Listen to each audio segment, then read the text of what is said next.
Beleza. Então, pessoal, nessa aula de hoje, nós vamos estudar sobre a regionalização adotada pela ONU, que é a Organização das Nações Unidas. Antes de estudarmos como que a ONU regionaliza o mundo, ou seja, agrupa os países conforme características semelhantes, vamos estudar aqui o que é o principal indicador da ONU, né? Nós temos ali, a ONU é uma grande instituição internacional, ela praticamente todos os países do mundo participam da ONU, e quando essas nações elas decidem participar dessa organização, elas buscam seguir uma série de orientações por parte da ONU, né? Então, nós temos várias instituições dentro da ONU que proíbe o trabalho infantil, que defende os direitos humanos. Nós temos a FAO, que é a fundação voltada ali para a produção de alimentos, que vai garantir, assegurar a alimentação no mundo. Nós temos a organização ali dentro da ONU que vai impedir a proliferação de armas atômicas. Nós temos a Unicef, que é o Fundo para Criança. Então, nós temos ali a Unesco. Então, nós temos várias outras instituições dentro da ONU, né? E a ONU, ela classifica os países, por ela ter nessa abrangência em praticamente todos os países do mundo, participam dela, né? Ela observa a realidade dos países e ela começa a classificar o grau de desenvolvimento dos países, tá? Então, para classificar o grau de desenvolvimento, ela utiliza um indicador. Esse indicador nós chamamos de IDH, Índice de Desenvolvimento Humano. E ela classifica esses países em 4 graus de desenvolvimento. Grau muito elevado, médio e baixo. Então, nós temos essa realidade aí do mundial dividida em 4 estágios de desenvolvimento. Então, o IDH, ele é muito importante, por quê? Porque existem outros indicadores utilizados pelos países do mundo, como o PIB, por exemplo, que é o Produto Interno Bruto, que mensura ali a riqueza de um país, quanto que o país lucrou de acordo com o desenvolvimento de suas atividades ao longo de um ano. 2 trilhões, 10 trilhões. Então, o PIB mensura realmente, mas ele só mensura a renda em si, o dinheiro. E o desenvolvimento, nós não podemos afirmar que é só o dinheiro, só a renda. Quando a ONU utiliza esse indicador, ela está querendo dizer o seguinte: olha, nós vamos avaliar o grau de desenvolvimento de um país, mas isso não significa que é só a renda. Nós vamos analisar outros critérios também. Então, ela vai, com esse indicador, ela consegue ali avaliar a qualidade de vida de um país, o bem-estar da população. Além disso, né, se esse DH ele não for muito bom, ele pode, né, alertar esses países para melhorar condições, por exemplo, na saúde, na educação, que são alguns critérios utilizados por ele. Então, gente, o IDH, ele mensura a qualidade de vida baseado em 3 aspectos. Ele considera, além da renda, o lucro, a riqueza financeira produzida no país ao longo de um ano. Ele mensura também a saúde, e aí nós vamos falar o que ele entende por saúde, e também ele considera a educação. Ele faz uma média desses 3 indicadores e ele forma um índice, né? Então, nós podemos afirmar que o IDH faz um contraponto ao PIB, né? Enquanto o PIB mensura a riqueza de um país, o IDH mensura o desenvolvimento socioeconômico de um país. Parece a mesma coisa, mas não é, tá? É muita coisa. Tem países que têm um elevado PIB, por exemplo, o Brasil tem o 9º maior PIB do mundo, nós somos 198 países aproximadamente, hein? Nós estamos na 9ª posição. O Brasil é o 9º país que mais gera riqueza do mundo. Mas em termos de IDH, nós estamos lá na posição 70, 80. Ou seja, não significa que um país que tenha dinheiro, riqueza financeira, econômica, existe ali uma qualidade de vida, né? Então, o IDH, ele vai fazer esse contraponto com o PIB. Então, como eu falei com vocês, o IDH, ele vai ser calculado considerando essas 3 variáveis aí, educação, saúde e economia. Ele é um indicador que varia de 0 a 1, né? Como que ele chega nos valores? Fazendo uma média, ele vai atribuir um valor para cada um desses critérios, educação, saúde e economia. Então, se a educação num determinado país for 5, a saúde for 7, a economia for 10, aí ele vai fazer uma média, somar e dividir por 3, ele vai ter um valor, né? Aí nós temos que quanto mais próximo de 1, maior o grau de desenvolvimento socioeconômico de um país, melhor a qualidade de vida, e quanto mais próximo de 0, menor a qualidade de vida de um país. Então, nós temos aí o IDH também, a gente utiliza ele muito mais para falar de países, né? Na educação escolar, aqui a gente fala muito de IDH de países, mas o IDH ele pode ser municipal também, tá? Regional, ele pode ser por estado.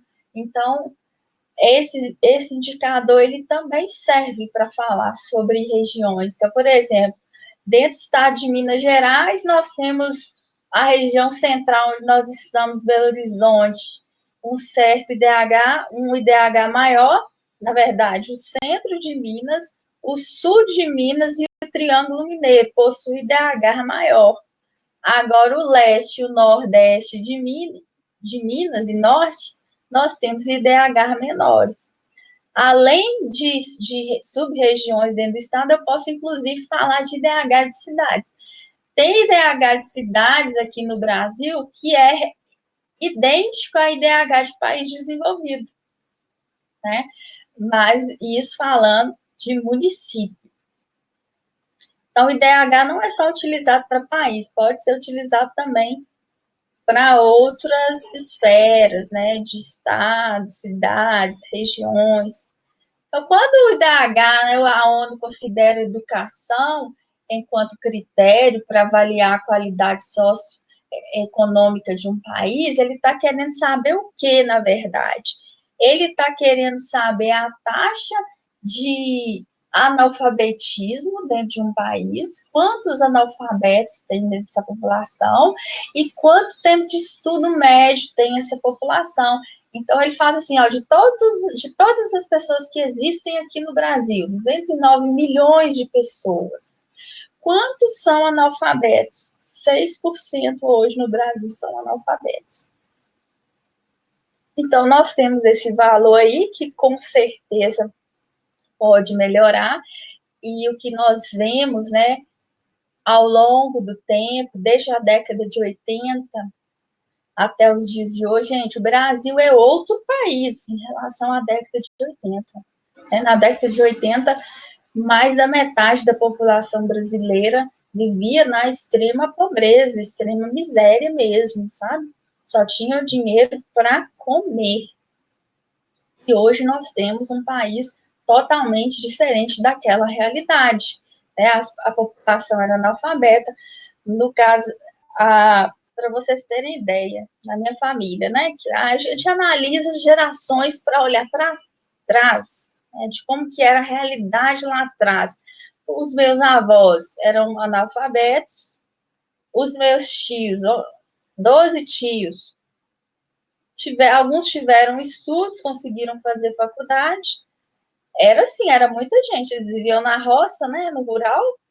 Aí o meu avô falava assim, ó, não dá para todo mundo estudar, né? Então vamos pegar os que têm mais tendência. Então pegava um ou outro e trabalhava até para fazer aqueles estudarem. O restante só tinha a educação que tinha lá no município. Então meu pai estudou só até o ensino fundamental e felizmente ele não foi o escolhido pelo meu avô, né? Então ele estudou tadinho até o ensino fundamental, mas assim, as dificuldades da época, né? Não somente, eu estou falando aqui de uma realidade particular, mas que reflete uma realidade maior no Brasil, né? E nós tivemos, e os meus outros tios também, alguns conseguiram concluir ensino médio, mas a maioria tem só até o ensino fundamental, a minha mãe também, só até o ensino fundamental. Então, isso reflete as condições socioeconômicas daquela época, né? E o indicador lá do IDH lá da década de 1960, 70 e 80 era muito pior, né? Hoje nós já temos apenas 6% de analfabetos e pode melhorar com o tempo. Além disso, o tempo de escolaridade também é considerado. Nós vamos ver mais para frente que da década de 80 para cá aumentou ali o número de 4 anos a média de estudo por pessoa no Brasil. Isso é muita coisa também. Que mais? Saúde, que é um outro critério considerado ali também pela ONU para classificar um país em grau de desenvolvimento. Quando ela fala saúde, né, ela determina saúde como critério, ela diz em função ao acesso à medicina, a tratamentos médicos, a posto de saúde, a prevenção, né? Então, as condições reais de saúde no local, se existe um posto de saúde nos municípios, um hospital.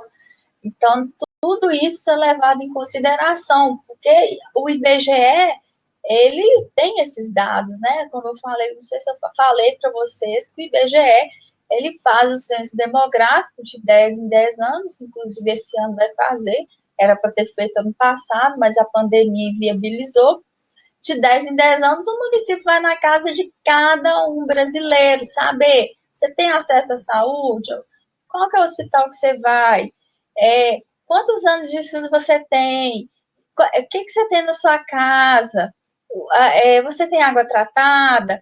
Tudo isso forma, quando você junta todos os dados de todos os brasileiros, você tem ali um reflexo de como essa população vive, né?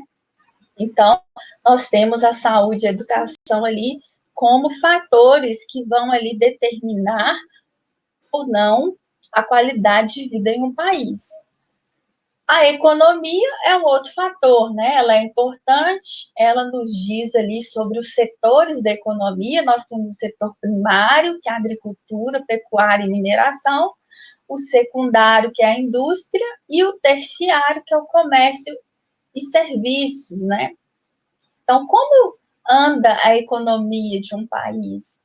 Né? Então, está dando lucros, né? O país está crescendo de um ano para o outro.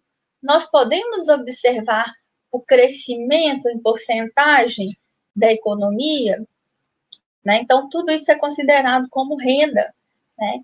E a renda per capita significa o seguinte: é a soma de toda a riqueza produzida pelo país ao longo de um ano, dividido pelo total da população.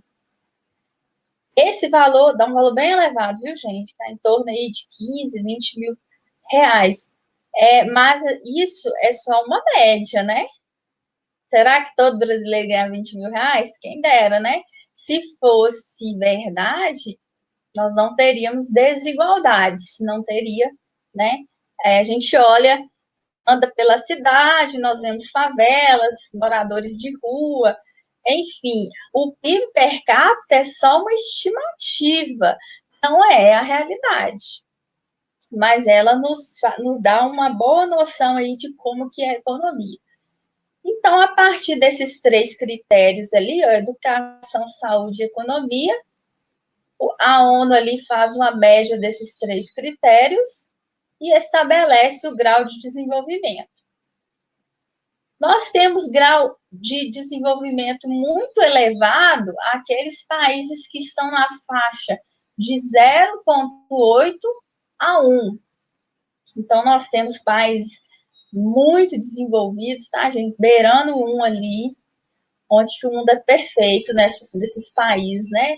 Tem educação para todo mundo, tem saúde para todo mundo, tem alimentação, tem qualidade de vida, tem moradia, tem infraestrutura, né? Então tem emprego, a renda é alta, então a expectativa, as pessoas vivem muito, né? Inclusive no índice ali de saúde, esqueci de falar aqui em cima, ó, a expectativa de vida é considerada como saúde. Se a expectativa de vida num país ela está aumentando de um ano para o outro, significa que a qualidade de vida ali também está melhorando.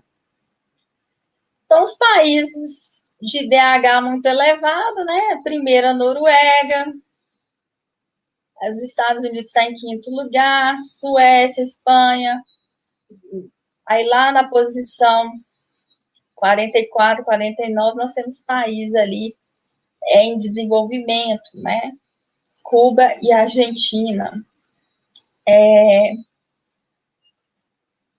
claro que o IDH muito elevado é excelente, apenas 25% dos países que existem no mundo estão nessa faixa, né? É o melhor pedacinho de terra do mundo para se viver. Só, gente, que mesmo nesses países, nós encontramos algumas imperfeições, né? Acesso à moradia, Estados Unidos, por exemplo.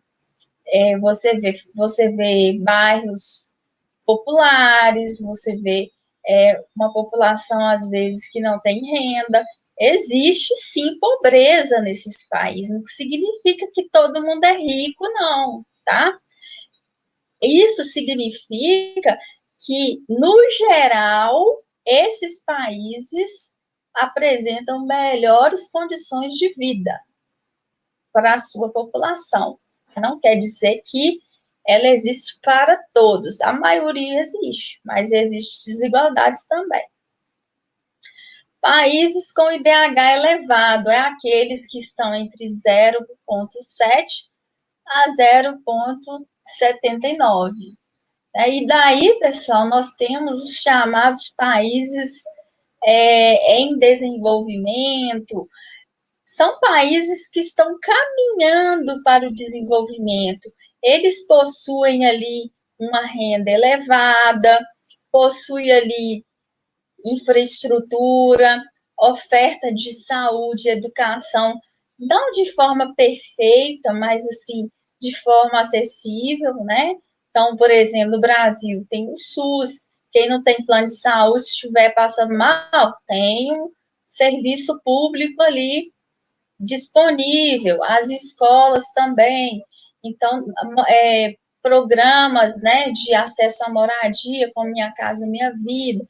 Nós temos, por exemplo, agora na pandemia, teve auxílio pandemia.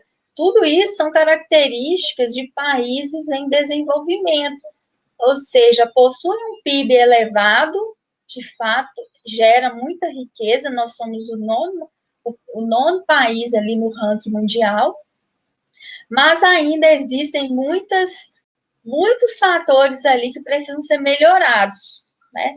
Problemas sociais, nós temos espaços geográficos de exclusão, como favelas, nós temos população sem terra, né, num país gigantesco como o nosso, então a distribuição de renda e de terra é ruim.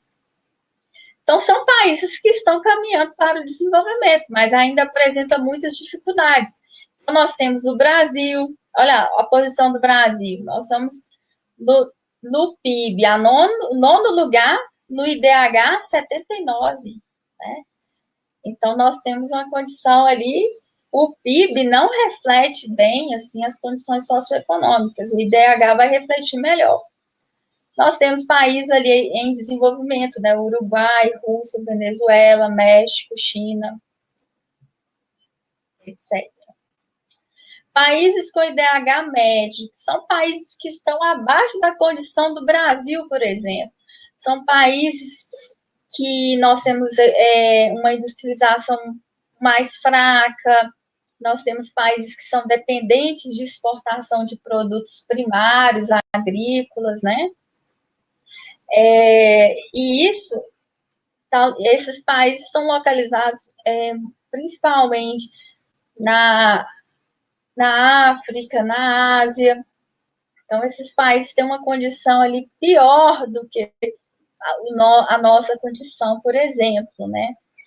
Não tem uma industrialização, falta infraestrutura, os serviços básicos, muitas vezes não tem saneamento básico, que é uma coisa assim que determina a saúde dentro do contexto de um país. Então, tudo isso leva o IDH desses países a ser médio. A Indonésia é um deles, aqui, 0,68. Países com IDH baixo. Aí, gente, nós temos muitos países no mundo que estão nessa faixa de IDH baixo. São os países que vivem conflitos internos, né?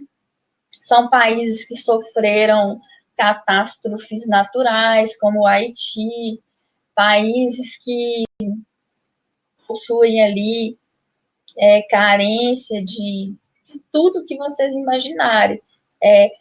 O solo no país não são solos férteis, o clima às vezes contribui para piorar as condições socioeconômicas. Então, nós temos aí Ruanda, Senegal, Haiti, Afeganistão. O Afeganistão tem décadas, né, que está em guerra. E, em função disso, reflete nas condições de DH.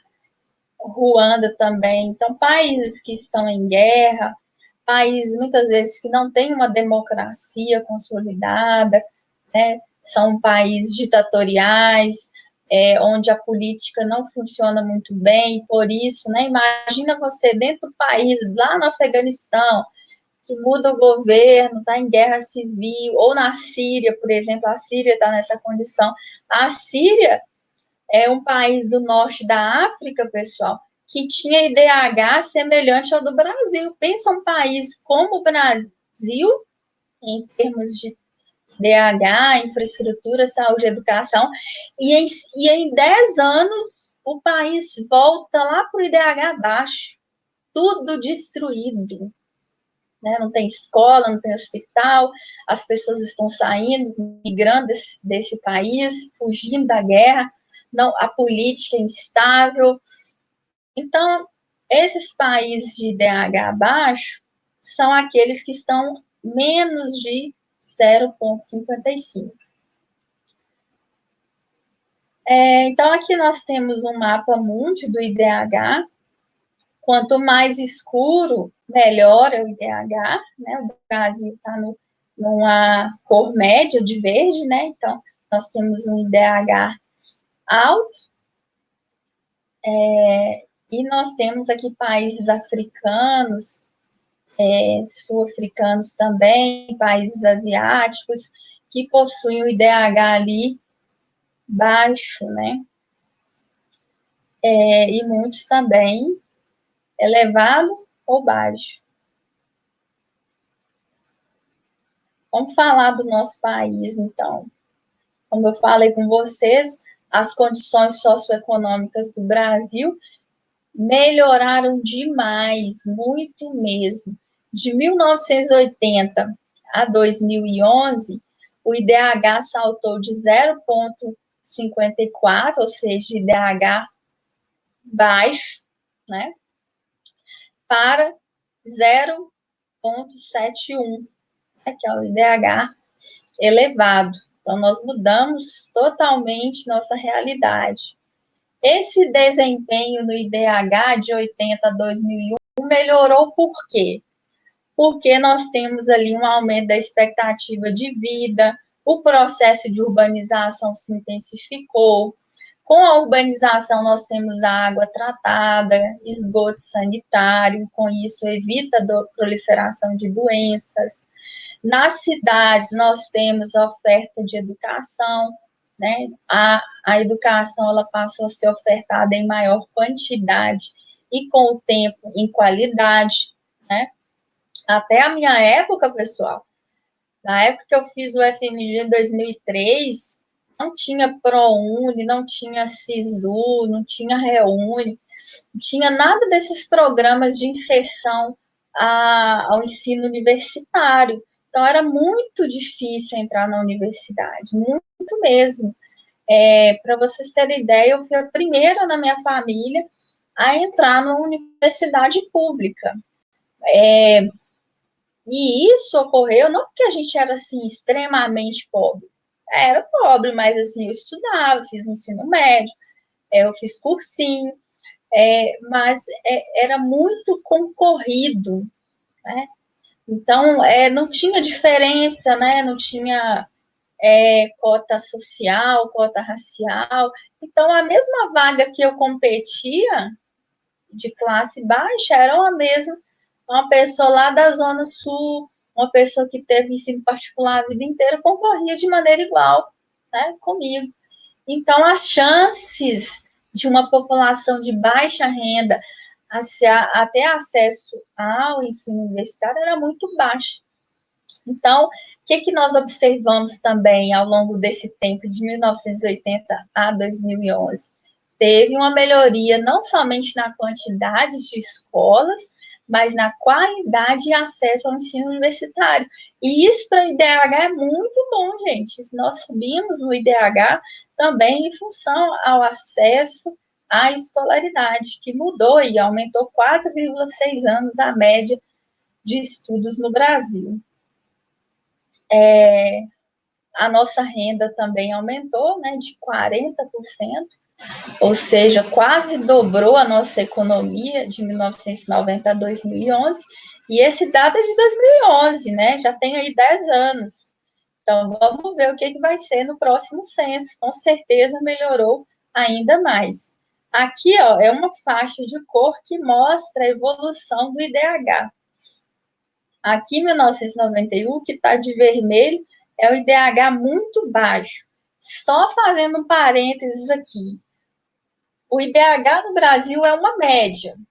Pega a qualidade de vida, saúde, educação e renda de todos os municípios brasileiros, e daí nós fazemos uma média nacional, que é 0,71.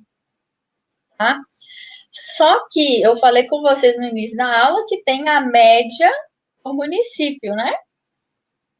Então, nós temos aqui a média por municípios. Os municípios aqui, em 1991, que estão de vermelho, a média era de 0,49, ou seja, muito baixo. Aí, olha como foi melhorando. O laranjado é baixo, já um pouco melhor do que 1990. E olha, em 2010, quase que não tem municípios com IDH muito baixo, né? Então, e começa a ter municípios ali com alto e muito alto IDH. Ou seja, existem municípios aqui no Brasil que o IDH é semelhante a mais desenvolvido, né? Principalmente na região sul e sudeste. Então, nós temos, por que isso acontece? Porque nós temos uma condição de desigualdades aqui no Brasil, né? Nós produzimos muito renda, muita riqueza, mas ela não reflete em sua totalidade na qualidade de vida das pessoas. Para finalizar aqui, até 85, né? A ONU classifica os países, regionaliza, né? Os países em países desenvolvidos e em países em desenvolvimento. Para a ONU, não existe países subdesenvolvidos. Para a ONU, ok? Para a ONU só tem dois tipos de agrupamentos de países. Um, que são os países desenvolvidos, e o segundo, que são os países em desenvolvimento. E nesse grupo de países em desenvolvimento, ele vai subdividir em duas categorias. Ele vai chamar, dentro da categoria em desenvolvimento, vai ter economias emergentes e países menos desenvolvidos. Mas os dois são em desenvolvimento, sacou?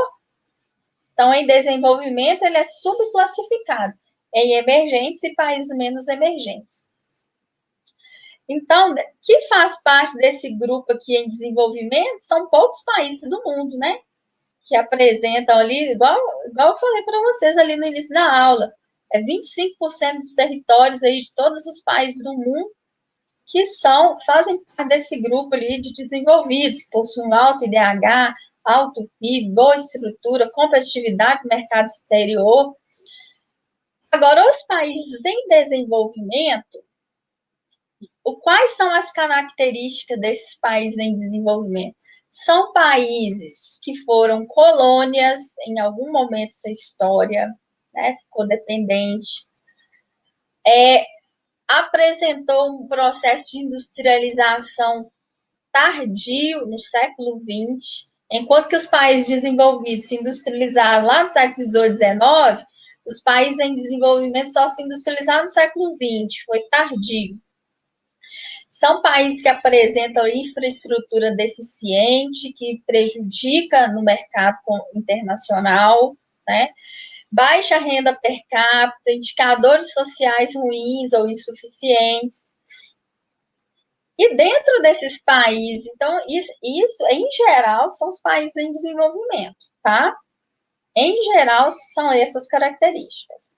Mas dentre esses países em desenvolvimento, nós temos os emergentes. E quais são as características dos países emergentes? Né? Rápido crescimento econômico, eu falei com vocês que o Brasil, da década de 80 a 2011, em 2 décadas, o Brasil conseguiu quase dobrar a sua economia. Isso significa rápido crescimento econômico. Avançou muito na industrialização também, o crescimento interno aqui melhorou, o nível de consumo. Nós também atraímos investimentos estrangeiros, que significa multinacionais investindo aqui dentro do país. E com o tempo nós melhoramos o IDH e o PIB, né? Hoje no mundo nós temos 37 países emergentes, sendo que os 4 países emergentes de maior importância no mundo são os BRICS, né? Brasil, Rússia, China, Índia e África do Sul. Então, esses países são os chamados emergentes, mas existem outros, tá? México, Egito, Arábia Saudita, Irã, nós temos outros países emergentes também. Então, o emergente, ele tem expansão de mercado consumidor, ele exporta muito, ele tem uma certa indústria na sua economia, mas ele apresenta grandes desigualdades socioeconômicas e concentração de renda. Já aquelas economias menos desenvolvidas, que é um dos braços ali dos países em desenvolvimento, são aqueles países extremamente pobres, né? Que apresentam gravíssimos problemas sociais e econômicos. A economia predominante é agrícola, exportadora, tem baixo IDH e baixo PIB. São países que recebem ajuda de organismos internacionais ou que estão em conflitos. A taxa de analfabetismo é muito alta. Nós temos também uma expectativa de vida muito baixa. Então, nós temos esses países menos desenvolvidos aí, que é a maior parte dos países do mundo, viu, gente? Cerca de 48 países estão nessa condição, sendo que 34 deles estão na África, 13 estão na Ásia e no Pacífico e um no Caribe. Esse um no Caribe aqui é o Haiti, que é aquele país que passou por um processo ali de catástrofe natural em 2010, se eu não me engano. Gente, então, por hoje é só. Eu queria saber se vocês têm alguma dúvida.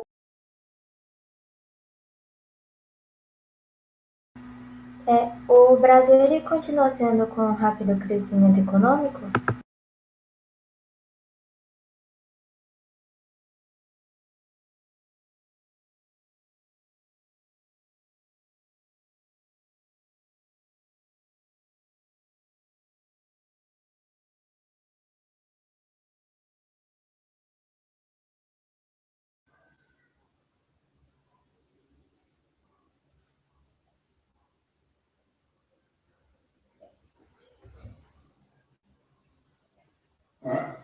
Eita.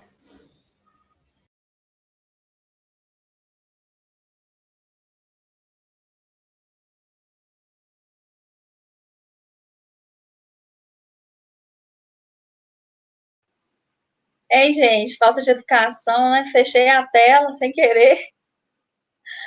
Ai, que lerdeza. Deixa eu parar de gravar.